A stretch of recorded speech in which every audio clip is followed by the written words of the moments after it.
saat ini bila kita memperbanyak untuk selalu memuji memuliakan Engkau, karena Dia Allah yang ditinggikan dan diagungkan. Oh haleluya.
Ku bersyukur Bapa, biar kita selalu bersyukur kepada Tuhan karena Allah selalu melindungi kita setiap hari. Puji nama Tuhan. Kita akan satu pujian.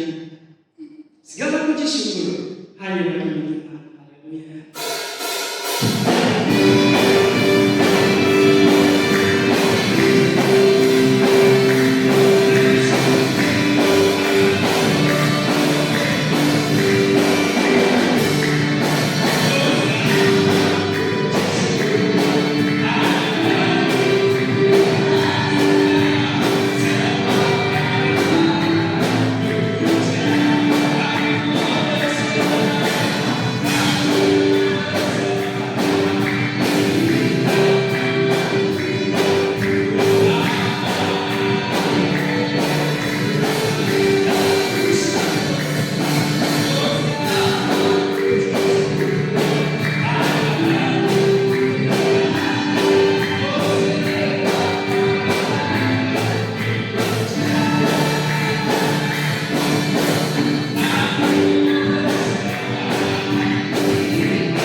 Tuhan Tuhan. Namun hanya ini yang dapat kami persembahkan untuk kami yang Tuhan membalas dan kasih dan kemurahan yang Kau berikan dalam hidup kami. Kami tahu Tuhan, keberadaan kami yang Tuhan, sungguh kami sangat lemah Tuhan. Namun kami yakin, kami percaya, jika yakin kami boleh ada semua Tuhan karena Engkau, semua karena kasih-Mu, semua karena kemudahan dan kebaikan di dalam kehidupan kami. Terima kasih untuk kesempatan yang Kau berikan dalam hidup kami. Ini saatnya untuk kami boleh dikuatkan, diteguhkan oleh kebenaran firman-Mu. Maka berbicara melalui hamba-Mu ya Bapa. Berilah kami telinga sebagai seorang murid, hati sebagai seorang hamba ya Bapa, sehingga kami boleh menerima setiap taburan firman-Mu. Kebenaran firman-Mu Kau nyatakan melalui di mulut hamba-Mu. Urapi hamba-Mu, berkati hamba-Mu ya Bapa. Sembunyikan ia di belakang salib-Mu ya Bapa.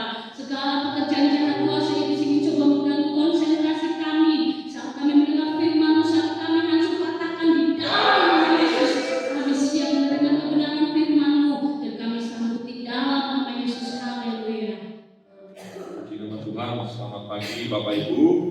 Ya, saya mengucap syukur kita semua masih bisa beribadah, ini semua karena kemurahan Tuhan.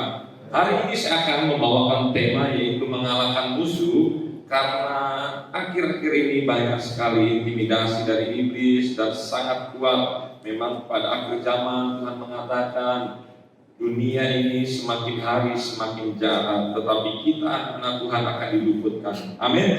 Mari kita buka di dalam 1 Petrus 5 ayat yang ke-8. 1 Petrus 5 ayat yang ke-8. Kita akan bacakan secara bersama-sama ayat ini dalam hitungan yang ketiga. 1, 2, 3. Sadarlah dan berjaga-jagalah, lawanmu si iblis berjalan keliling sama seperti singa yang mengaum-ngaum dan mencari orang yang dapat ditelannya. Ini ayat sangat cocok untuk kita bahas pada saat pagi ini. Berikutnya, next, bisa dikatakan sadar.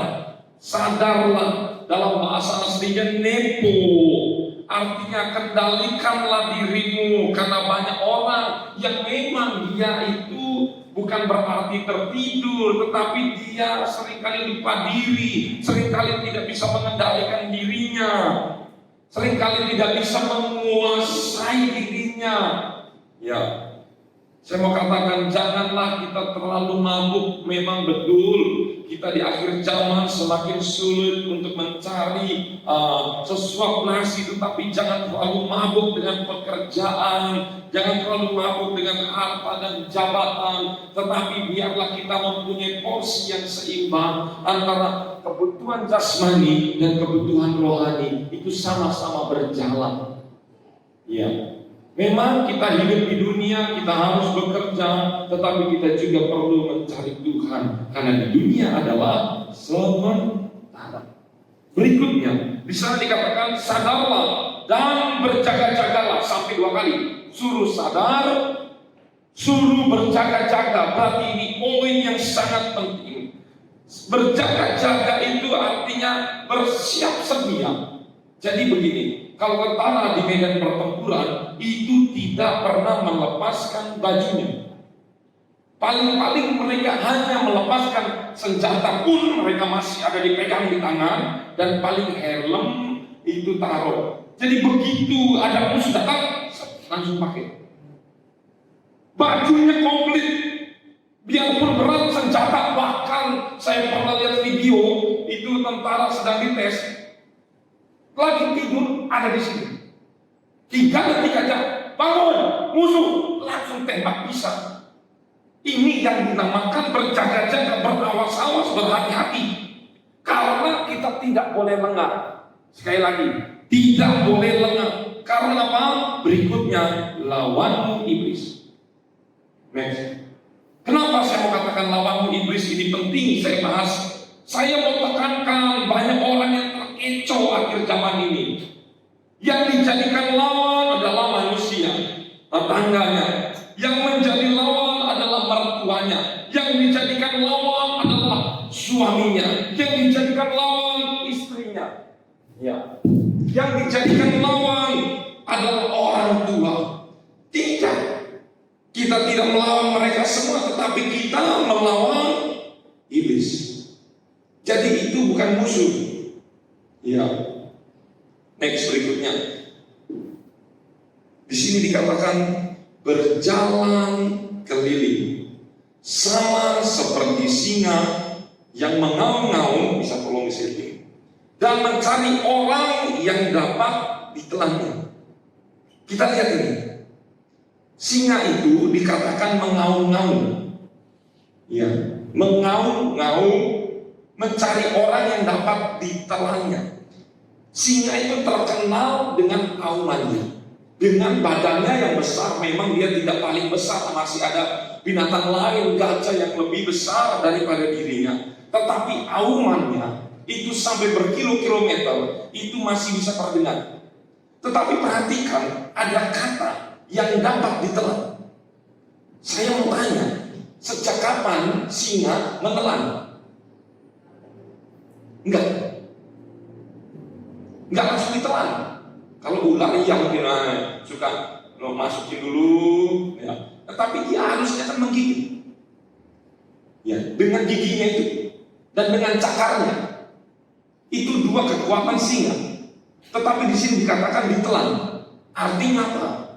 Singa itu hanya ngomong doang yang gede, wow, tapi giginya ompong. Artinya apa? Hai maut, Yesus katakan, di manakah sengatmu? Sengatnya singa adalah di giginya, di taringnya, dan di cakarnya. Itu sudah dilumpuhkan oleh Tuhan. Jadi, kalaupun dia makan, dia nggak bisa gigit. Dia makan, tapi dia langsung telan. Ini perlu diperhatikan. Ya. Berikutnya misalnya dikatakan cara kerja iblis. Di situ dikatakan berkeliling. Saya mau katakan iblis ini kita harus tahu cara modelnya, cara kerjanya dia. Dia tidak pernah tidur, selalu mencari kesempatan. Bahkan ketika dia sudah mencoba Yesus selama tiga kali, dia berkata, dan iblis menunggu waktu yang tepat. Dia terus menunggu, enggak pernah tidur. Bahkan yang kedua di sana dikatakan mengaum-ngaum. Ini artinya adalah mengintimidasi. Mengintimidasi lewat apa? Lewat suara, lewat apa? Kabar-kabar yang menggemparkan di sini, di sana menggemparkan, sehingga suara itu yang masuk membuat kita yang besar di dalam Tuhan menjadi kecil. Suara ini mengintimidasi. Ingat, setan itu tidak diambil semua kekuasaan. Memang sengatnya, giginya sudah diambil, cakarnya sudah diambil, tetapi dia masih punya suara yang besar. Cuma ngomong doang. Ini dia. Banyak orang yang seringkali takut setan. Saya tanya, kenapa kamu takut setan? Sebenarnya kalau kita pakai rasional kita, setan sebenarnya yang takut kita. Pertama, setan selalu muncul kalau kita lagi sendirian. Misalnya dia munculnya nggak janjian, munculnya tiba-tiba. Iya, munculnya malam, bukan munculnya siang. Pemalu dia. Jadi jangan terlalu membesarkan yang memang dia itu seharusnya kecil. Letakkan kuasa setan sebagaimana mestinya. Kuasa kita, orang-orang yang percaya, itu yang harus kita pegang. Ketika kita membesarkan masalah, sesuatu yang kecil akan menjadi besar. Yang berikutnya, mencari orang yang dapat ditelan. Artinya apa? Ada orang yang dapat ditelan, tetapi ada yang tidak dapat ditelan. Jadi ini pilihan. Kita mau ditelan iblis atau kita tidak mau ditelan iblis, tergantung hidup kita. Nah, kenapa kita harus melawan iblis? Next berikutnya, iblis adalah musuh kita dan musuhnya Allah. Sejak Adam dan Hawa dia jatuh dalam dosa, Allah berkata ini musuh. Jadi kalau musuhnya Allah berarti musuhnya kita. Kalau kita mau berteman dengan iblis berarti kita juga musuhnya Allah. Hati-hati, jangan mau berkompromi. Yang kedua, jika kita melawan iblis, maka di sana dikatakan, maka iblis yang akan mengintimidasi kita. Kalau kita nggak melawan iblis, jadi pilihannya gampang. Kalau kita tidak lawan, dia yang akan nyerang. Jadi nggak ada tuh main aman. Kan suka banyak di sekitar kita itu adalah kalau tahu orang-orang netral. Orang-orang netral, coba diteruskan lagi. Orang-orang netralnya bagaimana? Yang takut memusuhi iblis, jadi menyembah kepada Tuhan, menyembah juga. Ya sudahlah, supaya iblisnya jangan marah, saya kasih sesajen. Ini seperti kayak nyogok iblis. Padahal enggak. Kalau demikian yang terjadi, berarti orang itu sudah berkompromi dengan iblis. Karena firman Tuhan katakan Allah tidak bisa menjadi, kamu gak bisa menyembah kepada dua Tuhan. Mengabdi kepada Tuhan gak bisa, dua Tuhan itu gak bisa. Mengabdi kepada iblis ya kepada iblis, kepada Tuhan ya kepada Tuhan. Makanya firman Tuhan Taurat, gak boleh kamu menyembah Allah lain selain Allah yang Esa. Coba mundur lagi sebelumnya. Di sana dikatakan, kenapa kita harus melawan iblis? Karena itu perintah firman Tuhan. Yakobus 4 ayat 7 kita baca bersama-sama. Lawanlah iblis, maka ia akan lari daripadamu. Jadi pilihannya nggak bisa kita santai-santai, enggak. Kita santai, dia serang. Kita serang, kalau kitanya nggak menyerang balik, dia akan serang terus. Satu-satunya cara mengalahkan iblis adalah serang dia. Saya mau katakan tidak pernah orang-orang umat Tuhan kalah dengan pekerjaan setan. Kalau misalnya sampai kalah, perlu ditanda tanya, apakah orang itu ada urapan Tuhan, apa tidak? Kuncinya itu. Berikutnya, banyak manusia takut. Iya tadi ya sudah. Berikutnya, mengapa iblis sangat membenci manusia? Kan kita lihat iblis kok benci banget sama manusia. Kita harus lihat latar belakangnya. Next berikutnya, lihat baik-baik. Ini ada sesuatu yang luar biasa. Iblis mau menjadi seperti Allah, betul kan? Mau dia seperti Allah, tapi Allah nggak kasih dia dicampakkan ke bumi. Tapi manusia diciptakan seperti Allah dan serupa Allah. Kira-kira kalau kita menjadi pengamat, benar nggak ini? Pantesan iblis itu benci sama manusia. Iblis mau jadi seperti Allah, Tuhan nggak kasih. Campakkan. Sekarang Tuhan membuat manusia dijadikan seperti Allah, segambar serupa. Apa nggak dongkol ke iblis? Ayo, pasti dicengkel banget. Yang kedua, iblis mau berkuasa seperti Allah, tetapi di dalam Kejadian di situ dikatakan manusia diberikan kuasa untuk memelihara bumi. Berkuasalah dan bertambah banyaklah, penuhilah bumi. Lihat, iblis tidak dikasih kuasa, manusia dikasih kuasa. Apa nggak tambah jengkel? Berikutnya ketiga, iblis jatuh dalam dosa, ditebus apa enggak? Enggak. Manusia jatuh dalam dosa, ditebus. Ditebusnya bukan pakai para malaikat, tapi penciptanya sendiri yang menebus. Penciptanya sendiri yang menebus, bukan pakai yang lain. Dia sendiri yang menebus. Tambah jengkel iblis. Berikutnya, iblis diciptakan sebagai malaikat diciptakan sebagai apa? Pelayan. Pelayan Allah. Tetapi saya mau tanya, manusia diciptakan sebagai anak Allah. Jadi ada 4 poin. Iblis itu benci kepada manusia karena itu. Jadi kalau kita tahu ada 4 ini, saya mau tanya, lebih besar kuasa iblis atau kuasa manusia? Kuasa manusia, karena kita anak-anak Allah. Tetapi iblis adalah pelayan Allah, mantan pelayan Allah lebih tepatnya. Berikutnya, pekerjaan iblis adalah membuat kekacauan. Ini selalu, pertama dia mulai dari diri kita, kemudian dia masuk Dia mengacau dari diri kita, misal suami, dia mengacaukan keluarga, dia mengacaukan istri, sehingga istri juga jadi kacau, suami istri bertengkar, kemudian anak-anak juga jadi kena dampaknya, kena narkoba, kena apa segala macam, wah jadi hancur keluarga. Sudah di keluarga hancur, dia lari ke pekerjaan karena keluarganya dia marah-marah terus, kurang pelampiasan, bahkan kerjanya diserang. Jadi dalam pekerjaannya juga dihancurkan. Dan terakhir, yang paling bahaya, ketika dia waktunya libur hari Minggu, dia masuk ke dalam gereja, dan gereja dia hancurkan. Ini dari diri kita, masuk keluar, masuk pekerjaan, masuk ke gereja. Makanya saya punya satu metode yang kesimpulan yang pas banget. Orang yang suka bikin ribut di dalam gereja, pasti dia nggak beres dalam keluarga. Itu udah pasti. Coba perhatikan, yang suka bikin ribut di dalam gereja, itu pasti keluarganya hancur, nggak ada harmonis. Kenapa di dalam gereja? Karena di rumahnya belum puas dia.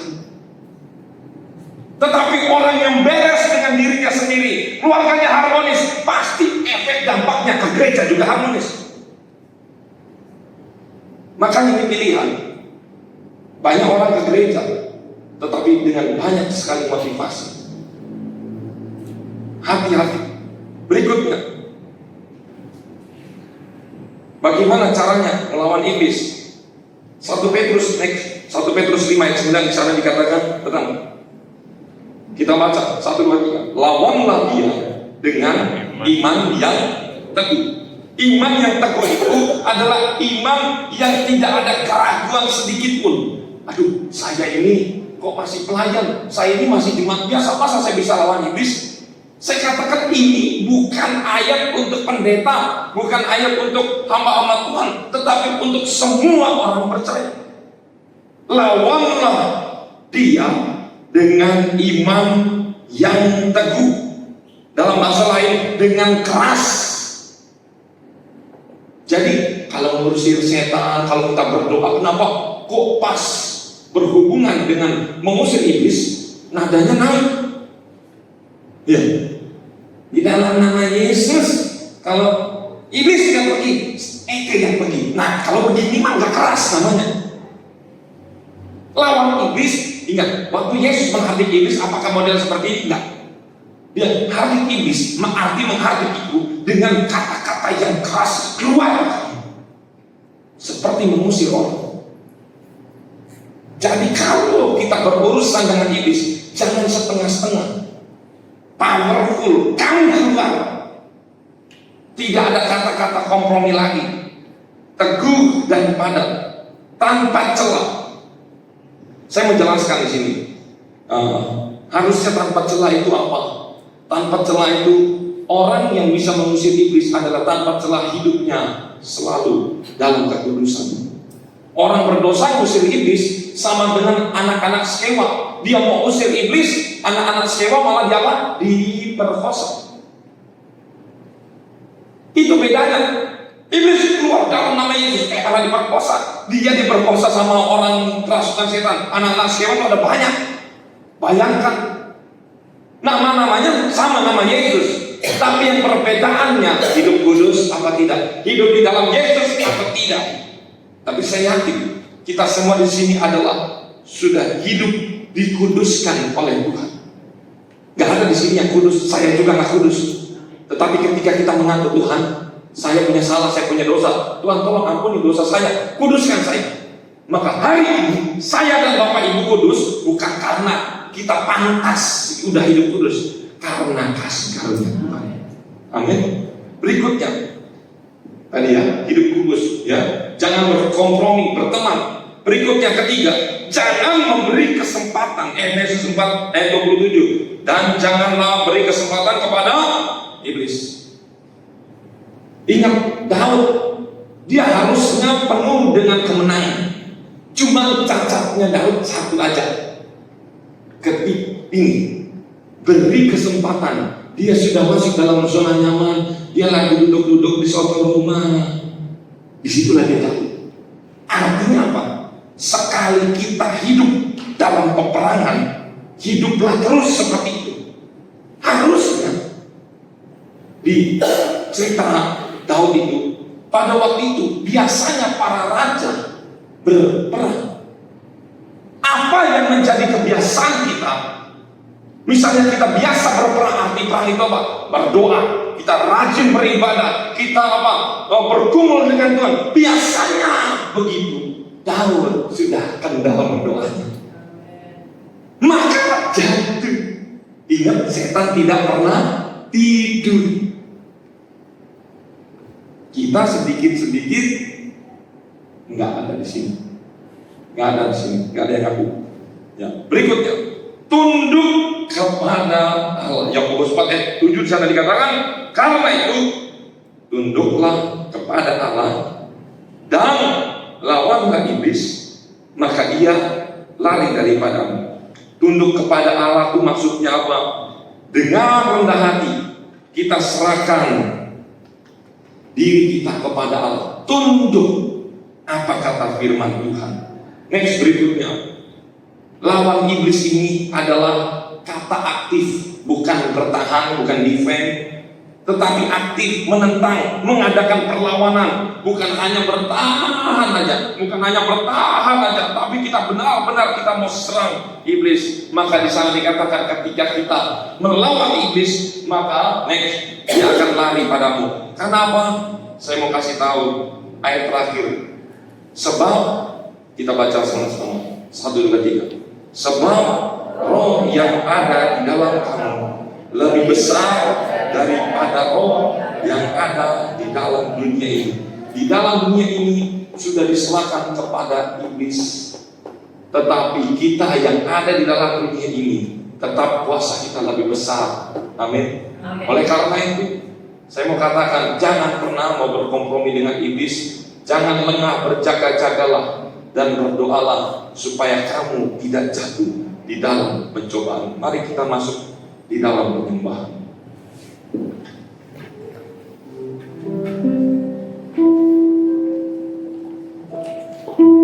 Kurasakan kuasa-Mu Tuhan.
menyembuhkan orang sakit.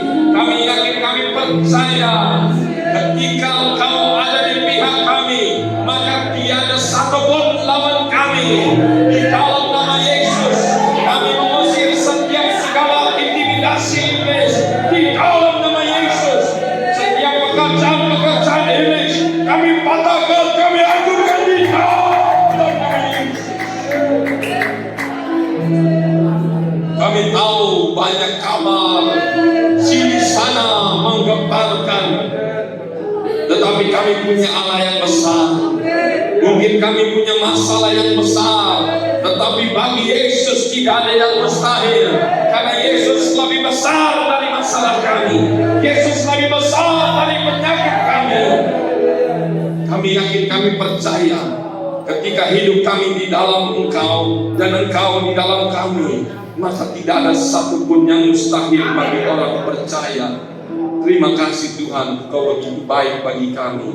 Kami akhiri ibadah pada pagi menjelang siang ini di dalam nama Tuhan Yesus Kristus. Haleluya, amin. Kita akan mendengarkan pengumuman. Kita akan disampaikan oleh Ibu Gembala.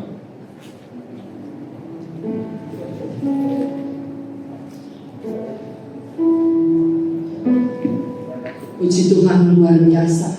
Ya, Allah kita dahsyat. Tidak ada Allah yang seperti Tuhan. Allah Bapa, Allah Anak, Allah Roh Kudus, Allah Abraham, Allah Ishak, Allah Yakub. Allah yang sama yang kita sembah. Luar biasa, kita sudah mengalahkan iblis yang mengintimidasi hati pikiran kita. Kita sudah kalahkan dalam nama Yesus. Kita sudah menang dan menang. Saya suami istri kuat di dalam Tuhan oleh karena kemurahan Tuhan. Saya akan memberikan pengumuman doa Jumat, ya, minta kepenuhan Roh Kudus jam 4.30, remaja jam 4.30, kebaktian minggu seperti biasa minggu depan. Kita akan kebaktian seperti biasa. Dan gembala ada di rumah, tinggal pemulihan kesehatan.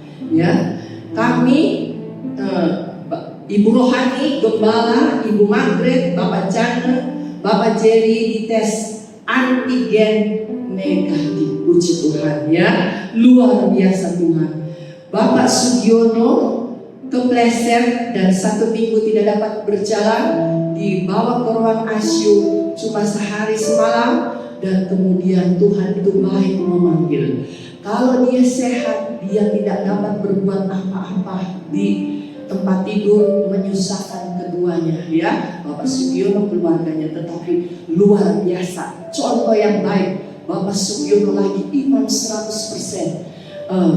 Tanggal 3 Januari, 1 Januari masih perjamuan suci, 3 Januari masih kebaktian, dan kemudian Tuhan panggil dengan luar biasa iman di dalam gereja ini, dan dia lagi full. Ya saudara-saudara, dia masuk di dalam kerajaan surga.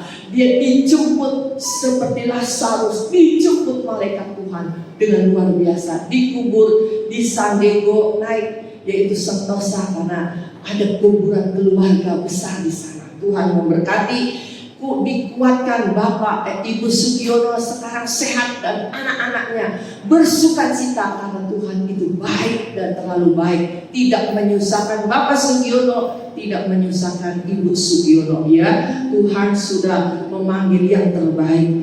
Dan saudara, sekarang ini mau disebarkan, nanti sudah jadi, jamnya belum ditentukan, disebarkan ke seluruh jemaat kebaktian ini. Tuhan kiranya memberkati Bapak Yanto, Bapak Pendeta Jerry, dan semua pelayan, ya. Saya bangga saudara yang mempunyai anak-anak, ya, menjadi hamba Tuhan. Keluarga Margaret, keluarga Jerry seperti Harun dan Hur yang menopang kami. Kami juga bangga kepada saudara-saudara pelayan, ya. Ada beberapa keluarga ini seperti Hur dan saudara Harun yang menopang pelayan-pelayan. Baik bapak-bapak, ibu-ibu, kaum muda remaja, kami bangga pekerjaan di kandang haul tetap maju menjadi obor Tuhan. Pekerjaan Tuhan di tempat ini tetap menyala, ya. Dari Maret sampai Januari kami tidak akan menyerah. Nama Tuhan yang dipermuliakan, puji Tuhan, ya. Kita akan tutup kebaktian ini dan saya yakin dan percaya yang sakit juga sudah disembuhkan. Kiranya Engkau memberkati aku berlimpah-limpah dan kemudian tutup di dalam doa Bapak amin dan doa berkat Bapak Ciri. Haleluya. Kita akan berdiri semua. Haleluya. Engkau memberkati aku berlimpah-limpah.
Terima kasih Tuhan, terima kasih. Kami terima kasih Tuhan. Kami sudah dikuatkan oleh firman Tuhan. Firman itu adalah pemimpin dan penuntun kami. Supaya kami selalu kuat di hadapan Tuhan. Supaya firman selalu tertanam di dalam kehidupan kami Tuhan. Supaya kami bisa melawan iblis-iblis Tuhan yang selalu mengganggu kehidupan kami. Terima kasih Tuhan, terima kasih. Engkau yang memimpin yang selalu menuntun kami Tuhan. Kami naikkan terima kasih sungguh Tuhan atas semua yang Kau berikan kepada kami Tuhan. Terima kasih Tuhan, terima kasih. Engkau berkati Bapak Gembala Tuhan, berkati Bapak sendiri Tuhan, berkati dia Tuhan. Pakai dia Tuhan lebih heran lagi Tuhan. Pakai dia Tuhan, berkati Tuhan. Terima kasih Tuhan, terima kasih. Sebentar kami akan berpisah satu sama yang lain. Engkau yang pimpin, Engkau tuntun serta kami setiap perjalanan kami Tuhan. Kami serahkan semua ini kepadamu. Haleluya, haleluya, haleluya. Hamba-Mu yakin berkat itu datangnya daripada Engkau. Oleh karena itu diberkatilah keluarga-Mu, diberkatilah kesehatan-Mu, diberkatilah pekerjaan-Mu, diberkatilah keluar masuk-Mu. Kami yakin, kami percaya kalau Tuhan yang sudah membuka, tidak ada satupun manusia yang bisa menutupnya. Mari kita mengangkat tangan, pulanglah dengan membawa berkat dari Allah Bapa, cinta kasih dari Tuhan kita Yesus Kristus, serta persekutuan dari Allah Roh Kudus memberkati kami semua mulai hari ini sampai Tuhan Yesus datang yang kedua kali menjemput kita semua di awan-awan di dalam nama Tuhan Yesus Kristus. Haleluya. Semua bersama katakan amin. Tuhan Yesus.